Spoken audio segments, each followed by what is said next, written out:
Hi friends, welcome to my channel. ये देखिए, आज हम शिव जी के बारे में बताने जा रहे हैं। शिव प्रदोष के बारे में। जैसे शुक्र प्रदोष भी किसी दिन शुक्रवार को पड़ता है तो उसे हम शुक्र प्रदोष कहते हैं। ये व्रत को के बारे में मैं बताने जा रही हूँ आपको।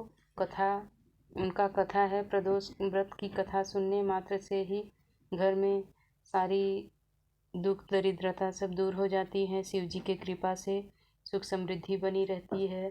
शुक्र प्रदोष बहुत ही अच्छा होता है। इसे व्रत करने से सारी इच्छाएं शिव जी पूरी करते हैं।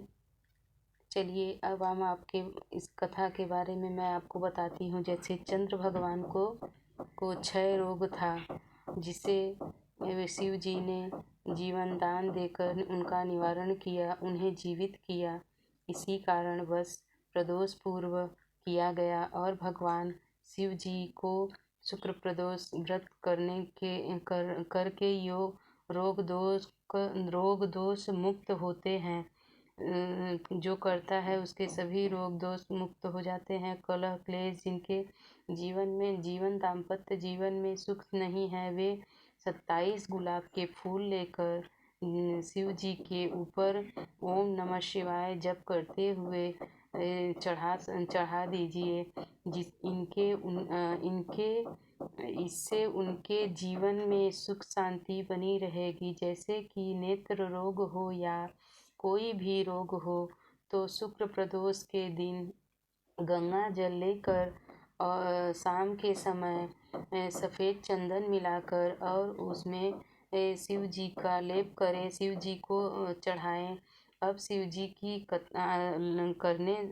करने से सभी दुख दूर हो जाते हैं। अब हम शिव जी की कथा आपको सुनाते हैं।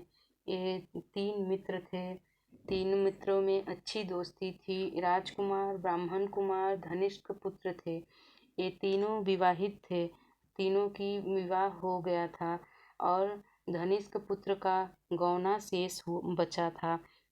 अब इनका गौना अभी नहीं आया था।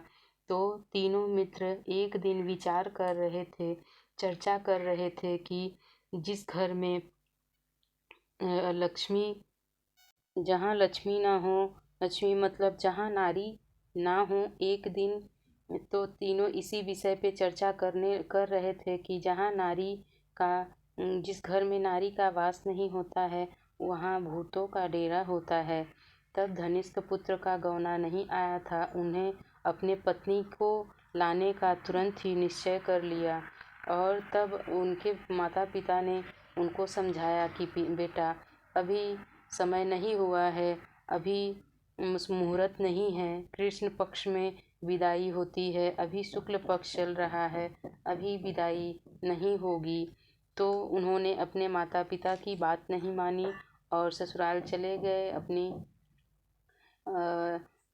विदाई करवाने के लिए। तो उनके माता पिता ने भी बहुत समझाया, लेकिन उन्होंने उनकी भी बात नहीं मानी। तब उन्होंने विदा कर दिया तो अपनी पत्नी को लेकर चल दिए। जैसे शहर की ओर चल दिए, तब एक बैल में बैठ के जा रहे थे। बैलगाड़ी की एक पहिया टूट गई। कुछ देर फिर आगे बढ़े तो उनका डाकुओं से पाला पड़ा। फिर डाकू उनको मिल गए। फिर डाकू ने उन्हों सब लूट लिया।